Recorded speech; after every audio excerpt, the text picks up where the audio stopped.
जय श्री राधे जय जगतबंधु हरि गुरु कृपा हि केवलम। श्री गुरुदेवेर श्रीचरणे प्रणति जानाई सकल साधु गुरु वैष्णव जारा आमार कथा आस्वादन करछेन सकलेर चरणे भुलंटित प्रणाम। आज पवित्र श्रीमद्भागवत जयंती। आज आमरा श्रीमद्भागवतेर ता आस्वादन करब आमार परमाराध्य परम गुरुदेव श्रीमन डॉक्टर महानामव्रत ब्रह्मचारीजी लिखनी अवलम्बने। दुई भाई हृदयेर खाली अंधकार दुई भागवत संगे करान साक्षात्कार। श्री चैतन्य चरितामृते कृष्णदास कविराज गोस्वामी पाद बोलছেন दुई भाई श्री गौर सुंदर श्री निताई सुंदर दुजन एसे এই কলিযুগে দুই ভাগবতের সঙ্গে আমাদের সাক্ষাৎকার করিয়ে দিলেন। কলির জীবের সঙ্গে দুই ভাগবতের সঙ্গে পরিচয় করিয়ে দিলেন। দুই ভাগবত কি? একটি হলো গ্রন্থ শ্রীমদ্ ভাগবত, অন্যটি হলো ভক্তরূপী ভাগবত। महाप्रभु आमादेर संगे कलिजुगेर जीवेर संगे भागवत ग्रंथेर संगे परिचय करिए दिलेन। शुधु कि भागवत ग्रंथेर संगे परिचय करालेन ता नय, भागवत ग्रंथेर मध्य जे भक्तेर कथा लिखा आछे सेई भक्त केमन हय तिनि तार परिकरदेर निये एसे परिचय करिए दिलेन जगत जीवेर संगे। हे जीव देखो भक्त भागवत केमन हय। तिनि दुई भागवतेर संगे परिचय करालेन। एक हलो ग्रंथ भागवत, द्वितीय हलो भक्तरूपी भागवत। जिनि प्रत्यह भागवत श्रवण करें भागवत आस्वादन करें तिनि स्वयं भागवत रूपे परिणत हय। आज भागवत जयंतीते আমরা ভাগবতের স্বরূপ আস্বাদন করব। ভাগবতে কি, কখন ভাগবত এসেছে? দাপর আর কলির সন্ধিক্ষণ সময়ে দ্বৈপায়ন শ্রী দ্বৈপায়ন বেদব্যাস তিনি ভাগবত রচনা করেন। কি করে ভাগবত রচনা করলেন তার পিছনে খুব সুন্দর একটা কথা আছে। আমরা নিশ্চয়ই জানি বেদব্যাস তিনি অনেক গ্রন্থ রচনা করেছেন। প্রায় 17টি পুরাণ তিনি রচনা করলেন। তার মধ্যে আছে পদ্ম পুরাণ, বিষ্ণু পুরাণ, এছাড়া অনেক পুরাণ। তার মধ্যে মহান গ্রন্থ মহাভারত রূপী গ্রন্থ, তার মধ্যে ভগবান শ্রীকৃষ্ণের মধুময় বাণী গীতা তাও রচনা করলেন। রচনা করার পরেও বেদব্যাসের মনে দুঃখ। सरस्वती नदीर तीरे तिनी बसे आছেন अप्रसन्न मने। सेई समय देवर्षि नारद बद्रिकार आश्रमे जाच्छिलेन सेई पथ दिए। महर्षि वेदव्यासके एरकम अप्रसन्न देखे देवर्षि नारद सेखाने एसे उपस्थित हलेन। महामुनि वेदव्यासके अप्रसन्न देखे देवर्षि नारद बोललेन, हे महामुनि वेदव्यास आपनि अप्रसन्न केन? तखन महामुनि वेदव्यास बोललेन, एत पुराण लिखार परेও जगत कल्याणेर जन्य आमी ग्रंथ सम्पूर्ण रूपे लिखते पारिनी, जा दिए जगतेर कल्याण हबे, ताई मन आमार अप्रसन्न। तखन देवर्षि नारद महामुनि वेदव्यासके बोललेन, हे वेदव्यास तुमी सब कथा बोलेছো, किन्तु सकल शास्त्रेर कथा तुमी सार्थक रूपे तखनई बोलते पारबे जे शास्त्रेर प्राण महाजीवन जाके निये तुमी एत पुराण लिखेছো, जार कथा तुमी एत पुराणे वर्णित करेছো, तार लीला कथा तुमी लिखोनी। जे श्रीकृष्णेर श्रीमुखेर बाणी दिए तुमी गीता रचना करेছো, সেই শ্রীকৃষ্ণের মধুময় লীলা কথা তুমি সুষ্ঠুভাবে রচনা করনি। এত পুরাণ পুরুষ যিনি সকল পুরাণে প্রাণ পুরুষ মহাজীবন শ্রীকৃষ্ণ, তার লীলা কথা তুমি বর্ণিত করো, তার লীলা কথা তুমি রচনা করো, তবেই তোমার মন প্রসন্ন হবে। তুমি তার লীলা কথা শ্রীমদ্ ভাগবত তুমি এখনো বলনি, তাই তুমি এত তৃপ্তি পাচ্ছ না। বিশ্বজীবের পরম শান্তির জন্য তার লীলা কথা তুমি রচনা করো। এই বলে দেবর্ষি নারদ মহামুনি বেদব্যাসকে চতুশ্লোকী ভাগবত দিয়েছেন। যে চতুশ্লোকী ভাগবত প্রথম নারায়ণ দিলেন ব্রহ্মাকে, ব্রহ্মা দিলেন দেবর্ষি নারদকে। আজ দেবর্ষি নারদ চতুশ্লোকী ভাগবত ও বাসুদেব মন্ত্র দিলেন মহামুনি বেদব্যাসকে।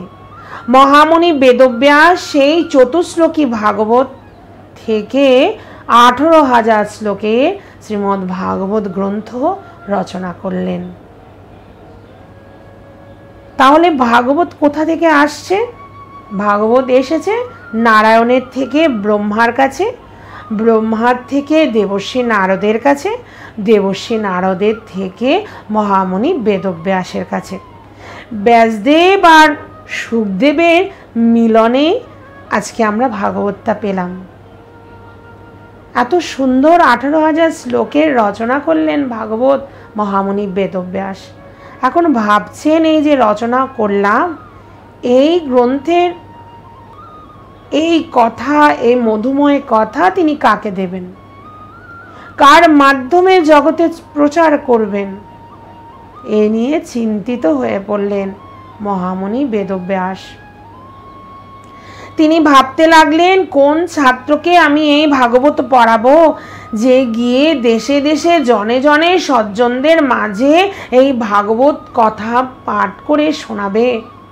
এমন কে আছে এমন ভাগবতের এমন মধুময় তত্ত্ব, মধুময় রস পরিবেশন করবে জগৎ জীবের কাছে? এই নিয়ে ভাবছেন মহামুনি বেদব্যাস। কে আস্বাদন করাবে এই ভাগবত শাস্ত্র?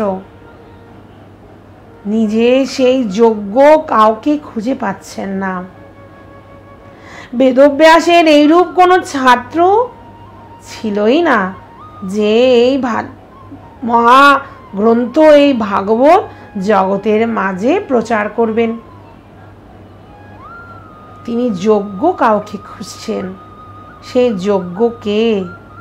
মহামুনি বেদব্যাসের যোগ্য পুত্র হলো শ্রী সুখদেব মুনি। তখন শ্রী সুখদেব মুনির জন্ম হয়নি, তাই বেদব্যাস খুঁজে বেড়াচ্ছেন। যোগ্য পুত্র সন্ধান করতে লাগলেন, যে হবে উদ্ধরেতা ব্রহ্মচারী। এইবার আমরা সুখদেবের আবির্ভাব কথা আস্বাদন করব। সুখদেব মুনি কি করে বেদব্যাসের তপস্যার ফলে পৃথিবীতে আসলেন? আমরা নিশ্চয়ই অমরনাথের কথা জানি। দেবাদিদেব মহাদেবের ধাম অমরনাথ। অমরনাথের নাম অমরনাথ কেন হলো সে কথা কি আমরা জানি? নিশ্চয়ই অনেকে জানেন। অমরনাথ এমন একটি জায়গা যেখানে দেবাদিদেব মহাদেব অমর কথা বলেছেন মা পার্বতীকে। অমর কথা বলছিলেন মা পার্বতীকে দেবাদিদেব মহাদেব। অমর কথা কি কথা? অমর কথা হলো শ্রী ভাগবত কথা। তিনি ভাগবত কথা আস্বাদন করাচ্ছিলেন মা পার্বতীকে। মা পার্বতীকে তিনি ধ্যানস্থ হয়ে সেই অমর কথা মা পার্বতীকে আস্বাদন করাচ্ছেন। করানোর পূর্বে বলেছেন যে পার্বতী, আমি তোমায় ভাগবতীয় কথা, এই অমর কথা আস্বাদন করাবো। আমি তো ধ্যানস্থ হয়ে এই কথা বলবো, তুমি যে শুনছো তা আমি কি করে বুঝবো? তাই কথা শেষে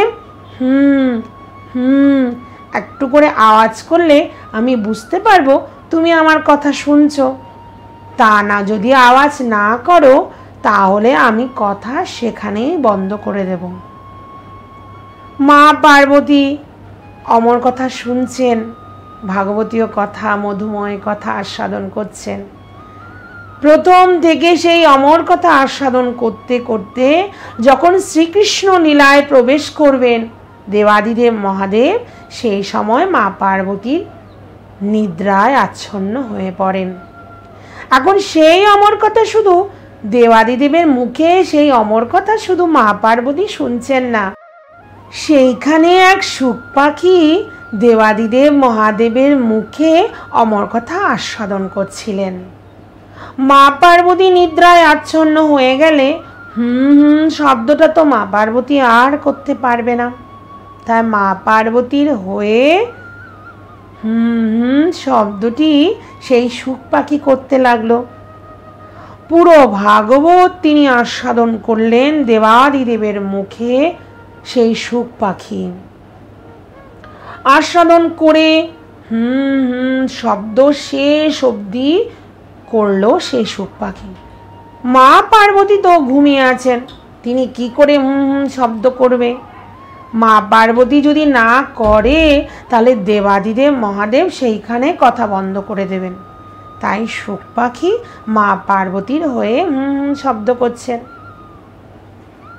পরবর্তীতে দেবাদিদেব মহাদেবের যখন কথা শেষ হয়, তিনি চোখ খুলে দেখলেন মা পার্বতী নিদ্রায় আচ্ছন্ন।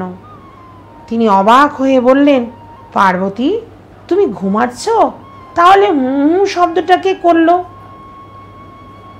দেবাদিদেব মহাদেব সে স্থানে পরীক্ষণ করে দেখলেন একটা সুখ পাখি মা পার্বতীর হয়ে শব্দটি করছিল।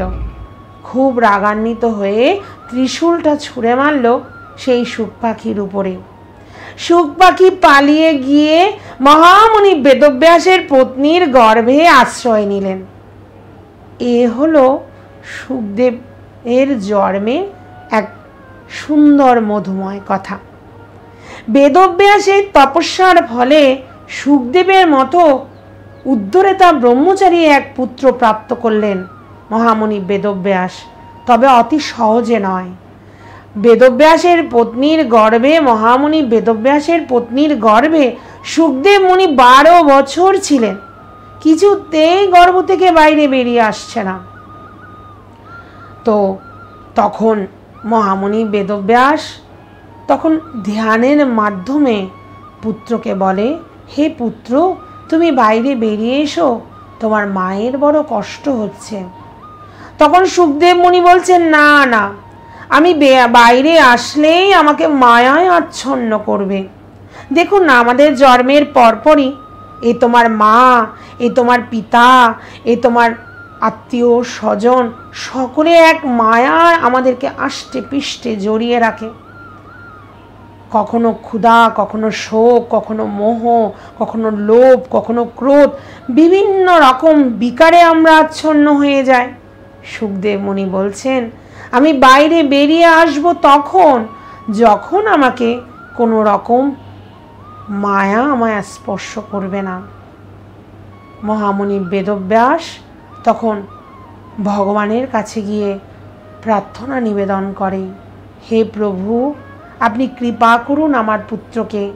আমার পুত্র যদি আমার পত্নীর গর্ভ থেকে বেরিয়ে না আসে, আমার পত্নীর যে প্রাণ নাশ হবে। আপনি কৃপা করুন যেন আমার পুত্র ভূমিষ্ঠ হওয়ার পর কোনো মায়া যেন তাকে স্পর্শ না করে। ভগবান কৃপা করলেন, দীর্ঘদিন পর সন্তান ভূমিষ্ঠ হলো। ভূমিষ্ঠ হওয়ার পর এক ক্ষণকাল সেখানে উপস্থিত না থেকে মায়া স্পর্শ শূন্য হয়ে সেই পুত্র সেখান থেকে উঠে হাঁটতে শুরু করলেন দিগম্বর বেশ। মায়া নেই তো বস্ত্র কেন পরবে? মায়া তো আমাদের আছে, তাই আমাদের লজ্জা আছে, আমাদের স্ত্রী পুরুষ ভেদ আছে, আমাদের ভিতরে সংকোচ আছে।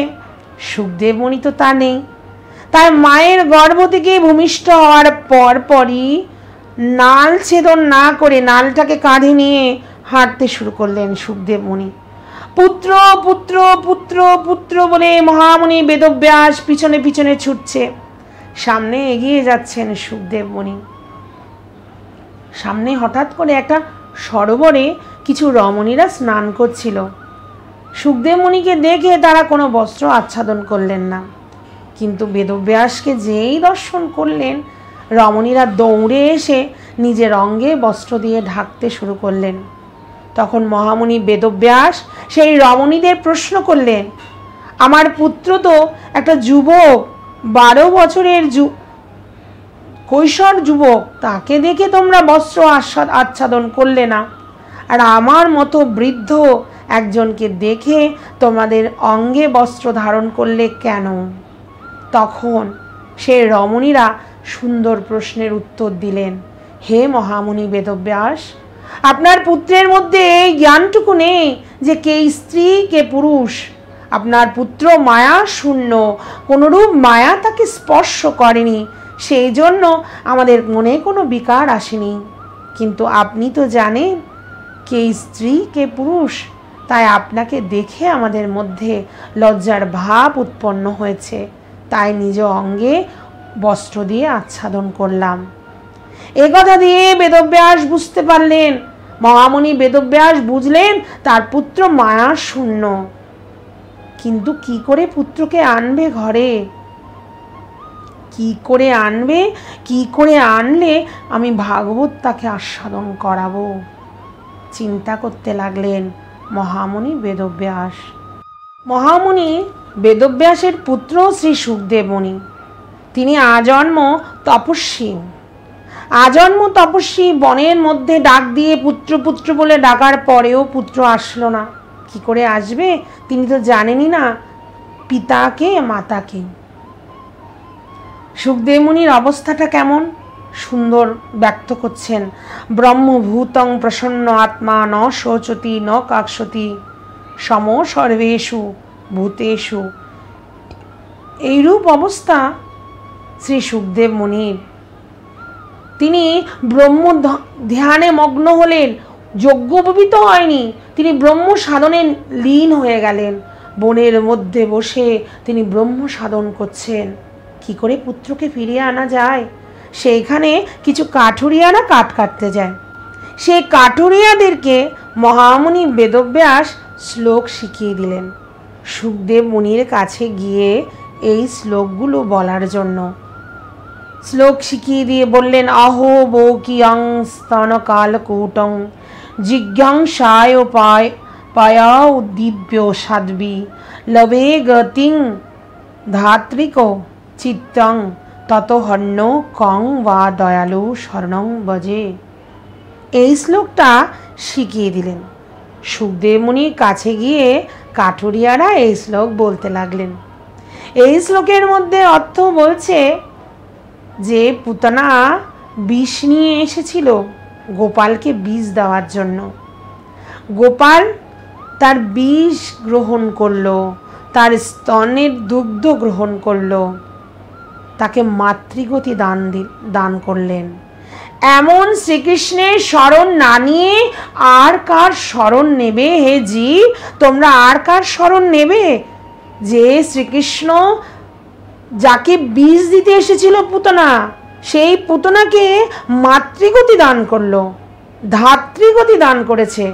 সেই পুতনা যে বীজ দিতে এসেছে তাকে এমন গতি যে দিল, সেই ভগবানের শরণ না নিয়ে আর কার শরণ নেবে? এই শ্লোক শুনে বিস্মিত হয়ে গেলেন শ্রী সুখদেব। অবাক হয়ে বলছেন, এই মন্ত্রের দশটা কে কে এই মন্ত্রটা লিখেছে বলো তো? তোমরা যে বলছো এই মন্ত্র কোথা থেকে শিখেছো তোমরা? অনুসন্ধান করতে বললেন। তোমরা জানো এই মন্ত্রে যার কথা বলছো সে কে? তখন কাঠুরিয়ারা বলল, আরে আমরা কি বলবো, ওই যে দেখছো না কুঠিয়া, ওই কুঠিয়ায় এক মহাত্মা আছেন, উনি এর মতো অনেক শ্লোক রচনা করেছেন। এই শ্লোকের অর্থ যদি আপনি জানতে চান তাহলে সেই মহাত্মার কাছে আপনারা যান, যে মহাত্মা এই গ্রন্থ এই রকম অনেক শ্লোক তিনি রচনা করেছেন, সেই মহাত্মার কাছে যান। সুখদেব মুনি এই শ্লোক শুনে আকৃষ্ট হয়ে ছুটে আসলেন মহামুনি বেদব্যাসের কাছে তীব্র লালসার বস্তু প্রাপ্তির জন্য। যে ভগবান তাকে বীজ দিতে এসেছিল, পুতনা তাকে মাতৃগতি দিল, এই ভগবানের কথা তো আমায় জানতেই হবে।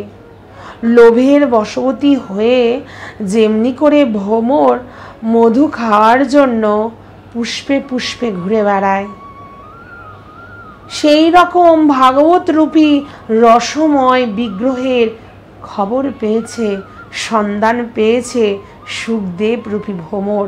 তাই ছুটে আসলেন মহামুনি বেদব্যাসের কাছে। আজ এই হলো ভাগবতের বক্তা, তিনি হলেন শ্রী সুখদেব, যিনি জগতের মাঝে প্রথম ভাগবত পরিবেশন করেছেন। মহামুনি বেদব্যাসের কাছে ভাগবত পেয়ে শ্রী সুখদেব হয়ে গেলেন ভাগবত পুরুষ, জীবন্ত ভাগবত, চলন্ত ভাগবত। কিন্তু এই ভাগবত তিনি কাকে বলবেন? তিনি কে? চলতে চলতে তিনি কোথায় গেলেন, কাকে বলতে গেলেন, সেই কথা বলছি। ভাগবতের শ্রোতা হলেন পরীক্ষিত, মহারাজা পরীক্ষিত। অর্জুনের পুত্র অভিমন্যু, অভিমন্যুর পুত্র পরীক্ষিত, যাকে ভগবান শ্রীকৃষ্ণ মায়ের গর্ভে অশ্বত্থমার ব্রহ্ম অস্ত্র থেকে বাঁচিয়েছিলেন, সেই পরীক্ষিত মহারাজ। পরীক্ষিত মহারাজ তিনি ভারতের সম্রাট। তার রাজত্বকালে কলির আগমন হয়েছিল। কলি প্রবেশ করতে চেয়েছিল, কিন্তু কলিকে স্থান দিতে তিনি রাজি হয়নি। সেই পরীক্ষিত, সম্রাট পরীক্ষিত মৃগয়া করতে গিয়েছিলেন। মৃগয়া করতে গিয়ে বনের মধ্যে মৃগয়া করতে করতে ক্লান্ত পরিশ্রান্ত হয়ে পড়েন।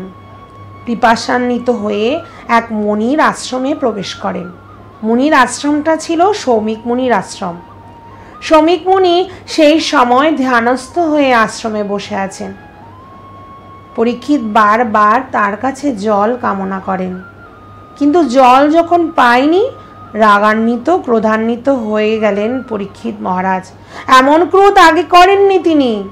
কলি, যে কলিকে তাড়ানোর চেষ্টা করেছিল পরীক্ষিত মহারাজ, সেই কলি আজ প্রবেশ করেছে পরীক্ষিতের দেহে। ক্রোধান্বিত হয়ে ধনুক নিয়ে ধনুকের অগ্রভাগে সর্প তুলে নিয়ে সৌমিক মুনির গলায় দিয়ে দিলেন সম্রাট পরীক্ষিত। তিনি এ কাজ তো কোনোদিন করবেন না, আজ কেন করলেন? ওই যে বললাম, কলির প্রভাবে। পরে তিনি জানতে পেরেছেন এ হেন ঘৃণ কাজ তিনি করেছেন, তার জন্য অনুশোচনা হতে লাগলো মনে। এ কথা জানতে পারল সৌমিক মুনির ঋষির ছেলে শৃঙ্গি মুনি। খেলার সাথীদের মুখে ধ্যানস্থ পিতার গলায় যে সর্প দিয়ে রাজা অমর্যাদার কাজ করেছে, এইটা সৌমিক মুনির পুত্র শৃঙ্গি মুনি জানতে পেরেছেন। রক্তলোচন হয়ে ঋষি কুমার কৌশিকী নদীর জল হাতে নিয়ে শৃঙ্গি মুনি অভিশাপ দিলেন, আমার পিতা সৌমিক মুনিকে যে অমর্যাদাকারী কুলাঙ্গার অমর্যাদা করেছে, তার যেন 7 দিন পর তক্ষক দংশনে মৃত্যু হয়, এই বলে অভিশাপ দিল শৃঙ্গি মুনি। সময় ঋষির ধ্যান ভেঙে যায়। ধ্যান ভেঙে গিয়ে সকল কথা তিনি জানতে পারেন। দুঃখে বললেন, হায় হায়, তুমি এ কি করলে পুত্র? লঘু পাপে গুরু দণ্ড দিলে। পরীক্ষিত পৃথিবীর রত্ন, তাকে তুমি এমন কাজ করলে, এমন অভিশাপ কেন দিলে? সময় নষ্ট না করে গৌরমুখ নামক এক শিষ্যকে পাঠিয়ে দিলেন রাজভবনে। রাজাকে এক্ষুনি গিয়ে বলো 7 দিন পর তক্ষক নাগ দংশনে তার মৃত্যু হবে। এদিকে পরীক্ষিত মহারাজ গৃহে গিয়ে তার যে এই কর্ম ঋষির গলায় সর্প দিয়েছে, এই কর্মের কারণে অনুশোচনা অনুতাপ করতে লাগলেন, অনুতাপে দগ্ধ হতে লাগলেন। হায় হায়, আমি নরাধম, আমি একই হীন কর্ম করলাম, আমার তো এরকম কর্ম করা উচিত হয়নি, আমি একই করলাম। এইদিকে সেই গৌরমুখ নামক শিষ্যের মুখে তিনি জানতে পারলেন যে 7 দিন পর তক্ষক নাগের দংশনে তার মৃত্যু হবে। তখন পাত্র, আমত্য, মন্ত্রী, জননী, উত্তরা সবাইকে ডেকে নিজের যে এইরকম গতি হবে সে কথা জানালেন। আমার কি গতি হবে তিনি প্রশান্ত মনে গ্রহণ করলেন তার বাক্য। 7 দিন পর তার মৃত্যু হবে। এ কথা ভেবে এখন কি কর্তব্য ভাবছেন মহারাজ পরীক্ষিত। ভক্ত শিরোমণি পরীক্ষিত কি করবেন ভেবে পাচ্ছেন না। তিনি কর্তব্য স্থির করার জন্য রাজ্যের ভার নিজের পুত্র জন্মেজয়কে দিয়ে তিনি চললেন শ্রীকৃষ্ণের পাদপদ্মের সেবা লাভ করার জন্য। কি করে আমি কোথায় গেলে শ্রীকৃষ্ণের চরণ প্রাপ্ত করব, তার কাছে পৌঁছাবো, কি করা উচিত আমার, সকল ভক্তদের তিনি খুঁজে প্রশ্ন করতে লাগলেন। আমার 7 দিন পর মৃত্যু, সকল সাধু সন্ত সকলকে জিজ্ঞেস করছেন আমার 7 দিন পর মৃত্যু, আমার কি করা কর্তব্য। অনেকে বলছেন আপনি দান করুন, অনেকে বলছেন আপনি সেবা করুন, অনেকে বলছেন আপনি যাগযজ্ঞ করুন, অনেকে বলছেন ধ্যান করুন। সবগুলোই দরকার তা নয়, সবগুলো দরকার নয় তা নয়, সবগুলোই দরকার। কিন্তু 7 দিন মৃত্যুপথ যাত্রী যিনি, যার কৃষ্ণ পদ পেতেই হবে, কি করলে কৃষ্ণের চরণ পাওয়া যাবে, এই জন্য পরীক্ষিতের সব উপায় মনের মতো হলো না। কি করবেন তিনি ভেবে পাচ্ছেন না পরীক্ষিত। তাই মহারাজ পরীক্ষিত ছুটে গেলেন গঙ্গার তটে। গঙ্গার তটে তিনি উপবেশন করলেন। সেইখানে সকল স্থানের থেকে আজ সকল ঋষি মহাত্মা ছুটে আসছেন, সবাই ছুটে আসছেন ওই হরিদ্বারের সেই গঙ্গার তটে। কেন? কোনো সম্বাদ তো দেয়নি। এখন আমাদের কোনো ভাগবত কথার আয়োজন করলে আমরা কি করি, প্যাম্পলেট দিই বা প্রচার করি, বা আমার কাছ থেকে আপনি জানলেন, আপনার কাছ থেকে তিনি জানলো, তার কাছ থেকে তার সে জানে, এরকম করে জানাজানি হয়। ফোনের মাধ্যমে কাউকে বলা হয় বা কোনো স্থানে বলা হয় যে এই জায়গায় ভাগবত কথা হবে, আপনারা অবশ্যই 7 দিন ভাগবত কথা শুনতে আসবেন। কিন্তু কি আশ্চর্য ব্যাপার, হরিদ্বারে ভাগবত কথা হবে এ কথা তো কোথাও প্রচার হয়নি। তাহলে সেইখানে অত্রিমুনি, বশিষ্ঠমুনি, চর্বণ ঋষি, ভৃগুমুনি, অঙ্গিরামুনি, মহামুনি বেদব্যাসের পিতা পরাশর মুনি, বিশ্বামিত্র মুনি, পরশুরামজি, সুবাহুজি, দেবল, ভরদ্রাজ, গৌতম, মৈত্রেয়, অগস্ত্য, এবং স্বয়ং নারদজি, এছাড়া বহু বহু ঋষি, কত নাম বলে শেষ করা যাবে না। প্রায় 60,000 মুনি ঋষি আজ এসে উপস্থিত। কত দেবর্ষি, কত মহর্ষি, কত ব্রহ্মর্ষি, কত রাজর্ষি, কত যোগী মুনি তপস্বী তাদের শিষ্যদের নিয়ে আজ এখানে আসছেন। কেন? এখানে কি হবে তারা নিশ্চয়ই ধ্যানে জেনে গেছেন। হরিদ্বারে গঙ্গার তটে তার মুনি ঋষিরা ছুটে আসছেন, কিছু নিশ্চয়ই হবে এখানে, তাই তারা ছুটে আসছেন। জনে জনে দণ্ডবোধ প্রণাম করছেন পরীক্ষিত। সকলের চরণধূলিতে নিজের মস্তক সিক্ত করছেন মহারাজ পরীক্ষিত। ঋষি মুনিগণ সকলকে তিনি বলছেন, আপনারা গোবিন্দ নাম কীর্তন করুন। আমার দংশনে ভাবনায় আমি ভাবি না। আপনাদের দর্শন পেয়েছি, আমি যে শ্রী গোবিন্দের চরণাশ্রিত হয়ে গেলাম, আমি গোবিন্দের চরণ প্রাপ্ত করে নিলাম। আপনাদের দর্শন আমি পেয়েছি। আপনারা সকলে এই সুরধুনী, এই গঙ্গার তটে আপনারা এসেছেন, আপনাদের শ্রীচরণ দর্শন আমি পেলাম। আমি নিশ্চয় আপনাদের শ্রীচরণে স্থান পেয়েছি যখন, আমি অবশ্যই গোবিন্দের শ্রীচরণ অবশ্যই প্রাপ্ত করব। পরীক্ষিত বলছেন, মহারাজ পরীক্ষিত বলছেন, যেখানে আমার জন্ম নেই, আমার তো জন্ম হওয়ার কথা নয়। শ্রীকৃষ্ণ মায়ের গর্ভে প্রবেশ করে আমাকে বাঁচিয়েছিলেন। নিশ্চয় এর পিছনে কোনো লক্ষ্য আছে। সেই লক্ষ্য অবশ্যই তিনি পূরণ করবেন। তার আশাপথে বসে আছেন। শুধু প্রশ্ন একটাই, আসন্ন মৃত্যুপথ যাত্রীর কি করা কর্তব্য? কি করব আমি?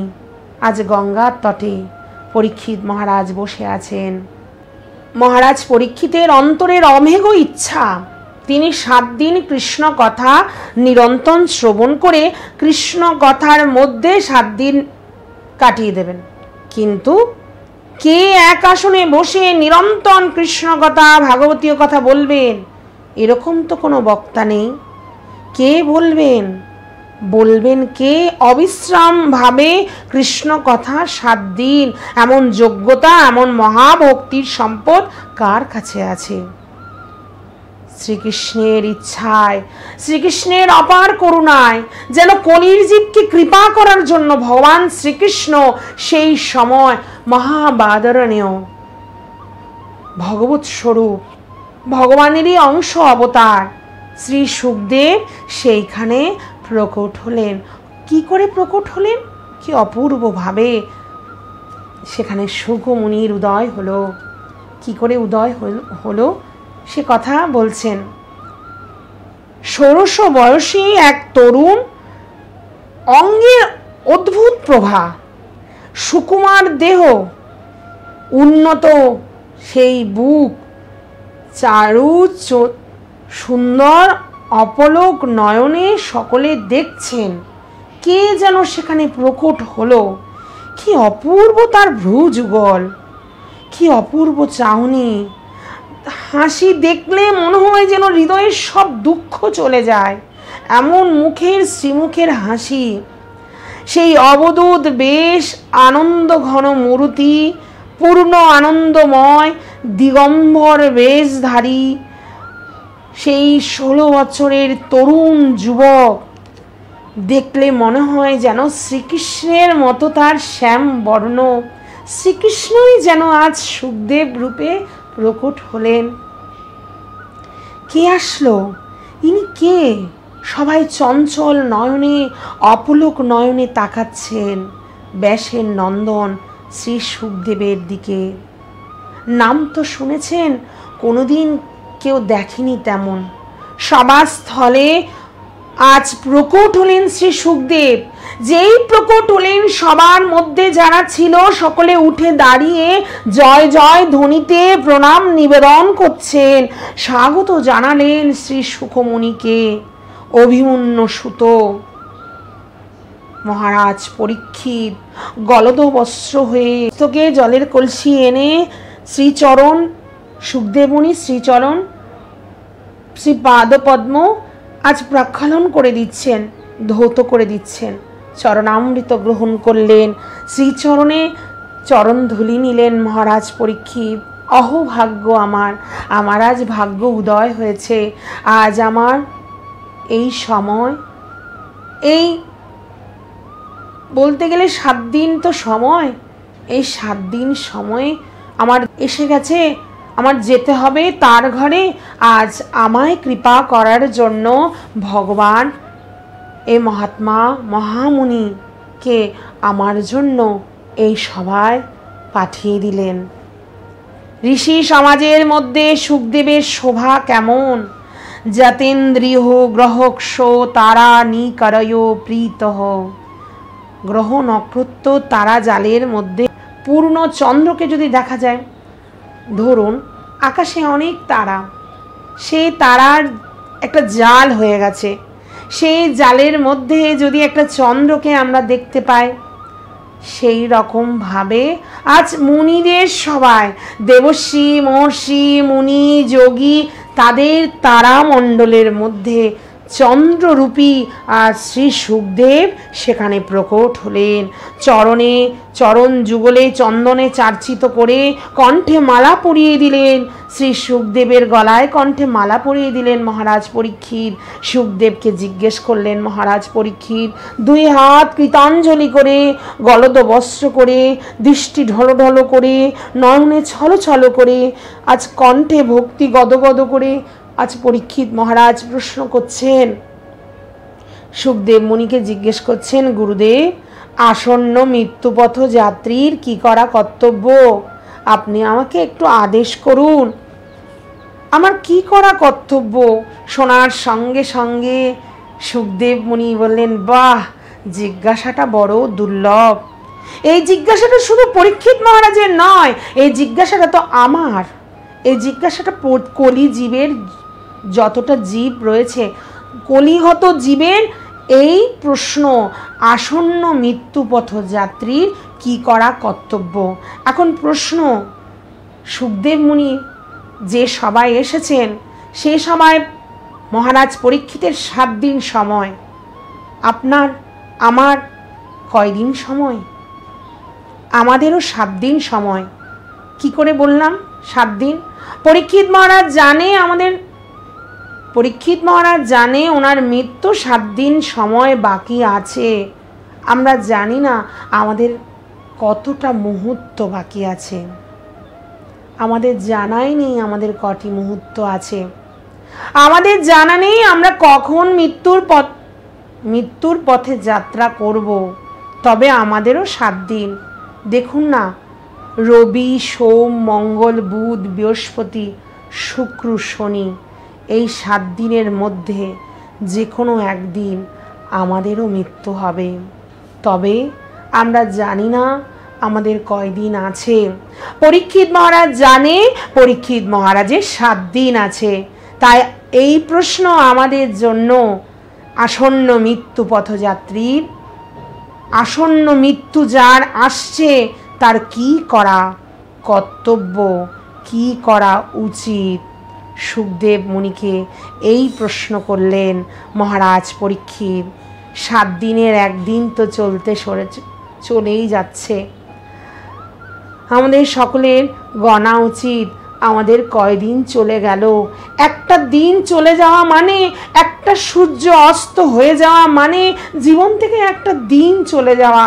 কি করলাম, কি করা উচিত, কি করা হয়নি ভাবতে হবে। সব তো নকল কাজ করছি, আসল কাজ কি করলাম? আসল কাজ কি করা হলো? এখন প্রশ্ন, নকল কাজ কি, আসল কাজ কি? সারাক্ষণ আমি আমার সংসারে ডুবে গেলাম। এই সব তো সব নকল কাজ। আসল কাজ কি যা আমাদের করা হয়নি? প্রতিক্ষণ গোবিন্দকে ভজন করব, গোবিন্দকে স্মরণ করব বলে কথা দিয়ে এসেছিলাম। মায়ের গর্ভে যখন এসেছিলাম, ভগবানকে বলেছিলাম, প্রভু আমি তোমায় স্মরণ করব, আমি তোমায় ভুলে যাব না। এখানে এসে মায়ায় আবদ্ধ হলাম, তাকেই ভুলে গেলাম। ভাগবত আমাদের সেই কথাই স্মরণ করিয়ে দেয়।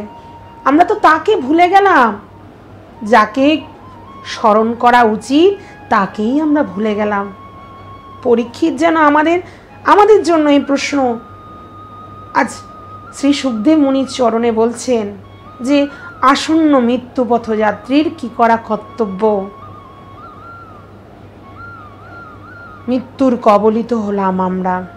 পরীক্ষিত মহারাজ তো জানতো পরীক্ষিতের 7 দিন সময় আছে। আমাদের তো এও জানি না এক সেকেন্ড পর আমরা বেঁচে থাকবো কিনা, তা আমরা বলতে পারি না, তা আমাদের জানাই নেই আমরা বেঁচে থাকবো কি থাকবো না। রাত্রি গেলে যাচ্ছে আমাদের নিদ্রায়, ভোগ বিলাসে, দিন আমাদের যায় অর্থ উপার্জনে, এদিকে ওদিকে ছোটাছুটিতে, পরিবারের পোষণের চেষ্টায়, একটু সুখের চেষ্টায় আমরা দিন রাত ছুটে চলেছি। আমরা যে বড় সঙ্গে যুক্ত হলে আমাদের সুখ নয়, আমাদের সুখের পরিবর্তে দুঃখ, সুখের পরিবর্তে আমাদের কি আসে? সুখ দুঃখ, সুখ দুঃখ। আনন্দ আমরা কোথায় পেলাম? আমরা যাকে আনন্দ বলছি, আহা হা আজকে তো খুব আনন্দে পেলাম, ওটা আনন্দ নয়। আনন্দের প্রতি আমরা আনন্দটাকে চিনি না। সোজা কথা, আমরা আনন্দকে চিনি না। যাকে আমরা বলছি হা হা আজকে তো এই খাবারটা কি খুব আনন্দ পেলাম, এই জায়গাটা গিয়ে আমরা খুব আনন্দ পেলাম, না, এই আনন্দ নয়। আনন্দ সেইটা যেটা আমাদের ভগবানের সঙ্গে যুক্ত করিয়ে দেয়। আনন্দ আমরা অনুভব করতেই পারি না। আমরা জাগতিক জগতের মধ্যে যে আনন্দটা পাচ্ছি, আনন্দ নয়, ওটা ক্ষণিকের একটু আবেশ, আনন্দ নয়। আনন্দ তো ভগবানের সঙ্গে, ভগবান আনন্দময়, তার সঙ্গে যুক্ত হলেই তো আনন্দ। আনন্দই পাই না। ভাগবত আমাদের শিখিয়ে দিচ্ছেন, দেখো তোমরা মৃত্যুপথ যাত্রী জীব, তোমাদের যার জন্য তোমরা পিছনে ছুটছ সব বৃথা চেষ্টা, ছুটাছুটি নয়। ধরো, শান্ত হও, সেই শান্ত হয়ে তাকে ধরো যে ছুটে বেড়াচ্ছে মাখন চুরি করতে, তাকে ধরার চেষ্টা করো। পরীক্ষিত মহারাজ কে বলছেন মৃত্যু পথযাত্রীর কি করা কর্তব্য। মহারাজ পরীক্ষিতের জিজ্ঞাসা করাতে মুনি শ্রেষ্ঠ শ্রী সুখদেব মুনি উত্তর দিচ্ছেন মহারাজ পরীক্ষিতকে, পরীক্ষিত অতি উত্তম প্রশ্ন করেছ, তোমার প্রশ্ন অতি উত্তম। তোমার প্রশ্ন তোমার পিতামহ অর্জুনের প্রশ্নের থেকে অত্যন্ত শ্রেষ্ঠ প্রশ্ন। তিনি প্রশ্ন করেছিলেন যুদ্ধ করব না করব না, যুদ্ধ করা না করার কোনটা শ্রেয়, এই প্রশ্ন করেছিল অর্জুন ভগবান শ্রীকৃষ্ণকে। তোমার প্রশ্ন খুব সুন্দর প্রশ্ন, তোমার প্রশ্ন তো শ্রেষ্ঠ প্রশ্ন। রণাঙ্গনে সৈন্য দর্শন করে তোমার পিতামহ অর্জুন ভগবান শ্রীকৃষ্ণকে যুদ্ধ করব কি করব না এই প্রশ্ন করেছিলেন, কিন্তু তুমি তো জীবন সমরাঙ্গনে উপনীত হয়ে আর একটা মুহূর্ত তোমার বিলম্ব করার যখন সময় নেই, তোমার পারের সম্বল নেওয়ার জন্য তুমি যে প্রশ্নটা করেছো, এই প্রশ্নটাই যথার্থ প্রশ্ন, এই প্রশ্নটাই শ্রেষ্ঠ প্রশ্ন, এই প্রশ্নটাই পূজনীয় বরণীয় প্রশ্ন। দেহ গেহ স্ত্রী পুত্র পরিজন বিষয় সম্পদ আসক্ত জীব, তাদের জন্য এই প্রশ্নটাই একমাত্র প্রশ্ন। তারা তো মৃত্যুর দিকে তাকাচ্ছে না, মৃত্যু যে পিছনে এসেছে পরীক্ষিত, তারা মৃত্যুর দিকে তাকাচ্ছে না। আত্মকল্যাণগামী ব্যক্তির কি করা উচিত তা তো তারা জানেই না। তোমার এই জিজ্ঞাসা সদা জাগ্রত জিজ্ঞাসা। তুমি জানো তুমি শ্রীকৃষ্ণের চিহ্নিত দাস, তোমার প্রশ্নের উত্তর দিব আমি, শোনো। প্রথম কর্তব্য হলো মৃত্যুকাল উপস্থিত হলে মৃত্যুকে ভয় না পাওয়া। দ্বিতীয় কর্তব্য হলো অনাসক্ত রূপ অসি দিয়ে, অনাসক্ত রূপ অস্ত্র দিয়ে যত রকম আসক্ত আছে এই পৃথিবীতে সেই আসক্তিগুলোকে ছেদন করে দেওয়া, ভগবান শ্রীকৃষ্ণের চরণে নিজের মন অর্পণ করে দেওয়া। তৃতীয় কর্তব্য তোমার শ্রীহরির কথা আর শ্রীহরি অভিন্ন, কৃষ্ণ কথা আর কৃষ্ণ অভিন্ন, দুই হলো আমরণ ধর্মী, দুই অমৃতময়। ভগবান যেমন অমৃতময়, ভগবানের কথা তার থেকেও অমৃতময়। সেই দুই কথা অমৃতময়। শ্রীহরি কথা শ্রবণ করো। 7 দিন আয়ু আছে, এতে তুমি দুঃখ করো না। ভোগময় মত্ত যে ব্যক্তিরা আছে তারা তো জানেই না তাদের কদিন আয়ু আছে। তুমি তো জানো তোমার 7 দিন আয়ু আছে। ভগবত চরণে সমর্পণ না করে এক মুহূর্ত কাল তুমি ব্যয় করো না। প্রতিটা মুহূর্ত সদ্ব্যবহার করো। অবশ্যই অবশ্যই তুমি ভগবত চরণ প্রাপ্ত করবে। সে কথা, যে কথা শুনলে তোমার ভগবত চরণ প্রাপ্ত হবে, সেই কথা আজ আমি তোমায় বলবো। আজ থেকে আমি তোমায় সে কথা বলবো পরীক্ষিত। সেই কথা গুরু পরম্পরায় চলছে। সে কথা প্রথম ভগবান সৃষ্টির প্রাক্কালে শ্রী নারায়ণ শ্রীহরি এই কথা প্রথম বলেছিলেন পিতামহ ব্রহ্মাকে। পিতামহ ব্রহ্মা সেই কথা নারদ মুনিকে বলেন, আর নারদ মুনি মহামুনি বেদব্যাসকে সেই মধুর কথা বলেছেন। মহামুনি বেদব্যাস প্রথম সেই কথা গ্রন্থে রচনা করলেন। সেই মহামুনি বেদব্যাসের থেকে সেই কথা আমি তার পুত্র সেই কথা প্রাপ্ত করেছি। ভগবান কৃপায় শ্রী সুখদেব মুনি আজ কলিহত জীবকে কৃপা করেছেন যেন ভগবান। সেই ভাগবত কথা প্রথমবার সভার মধ্যে পরীক্ষিতের সভায় পরিবেশন করলেন মুনিবর শ্রেষ্ঠ পূজনীয় বন্ধনীয় শ্রী সুখদেব মুনি। সুখদেব মুনির সবার মধ্যে সুতমুনি ছিলেন। সুতমুনি তার গুরুদেব শ্রী সুখদেবের মুখে ভাগবত শুনে শ্রবণ করে নিজের মনের মধ্যে অঙ্কন করে নেয় সে কথা। পরবর্তীতে সেই কথা সনক ঋষিদের বলেছিলেন মহামুনি সুতমুনি। মহাপ্রভু কলির জীবকে সেই ভাগবতের সঙ্গে আমাদের এই বাংলার মানুষকে পরিচয় করিয়ে দিলেন। তিনি শুধু ভাগবতকে পরিচয় করিয়ে দেননি, ভাগবতে যে ভক্তদের কথা বলা আছে সেই ভক্তরা কেমন হয় শুধু গ্রন্থের মধ্যে লেখা আছে। রাজা অম্বরীশ কেমন আমরা তা জানি না, ধ্রুব প্রহ্লাদ তারা কেমন তা তো আমরা জানি না, শুধু গ্রন্থের মধ্যে প্রকাশিত তারা কেমন তা দেখানোর জন্য তিনি একটা ভক্তের মালা নিয়ে এসে কলির জীবকে পরিচয় করিয়ে দিলেন। দেখো শ্রী রূপ গোস্বামী, সনাতন গোস্বামী পাদ, রঘুনাথ দাস গোস্বামী পাদ, দেখো তাদের জীবনশৈলী দেখো, দেখে শিখো হে জগৎজীব ভগবানকে কি করে ভালোবাসতে হয়, ভগবানের পথে কি করে অনুরাগ নিয়ে থাকতে হয়। মহাপ্রভু ভাগবত যেমন এনেছেন, ভক্ত ভাগবতের সঙ্গেও আমাদের পরিচয় করিয়ে দিলেন। আজ এই ভাগবত জয়ন্তীতে শ্রীমদ্ ভাগবতের মহিমার কথা কিঞ্চিত আস্বাদনের চেষ্টা করলাম। আপনাদের যদি ভালো লেগে থাকে, আমার এই কথা যদি ভালো লেগে থাকে, তাহলে আমার চ্যানেলটি আপনারা সাবস্ক্রাইব করুন, আমার সঙ্গে থাকুন। পরবর্তী দিন ভগবানের কথা ও ভগবানের প্রিয় ভক্তদের কথা নিয়ে আবার আসছি। আমার সঙ্গেই থাকুন, এই চ্যানেলটা সাবস্ক্রাইব করুন আর ভক্তদের শেয়ার করুন, যাতে করে ভক্তরা জানতে পারে এই মধুময় কথা। আজ এখানেই বিশ্রাম করছি। সকলের চরণে ভুলণ্ঠিত প্রণাম। জয় শ্রী রাধে, জয় জগৎবন্ধু হরি, জয় শ্রী গুরুদেব।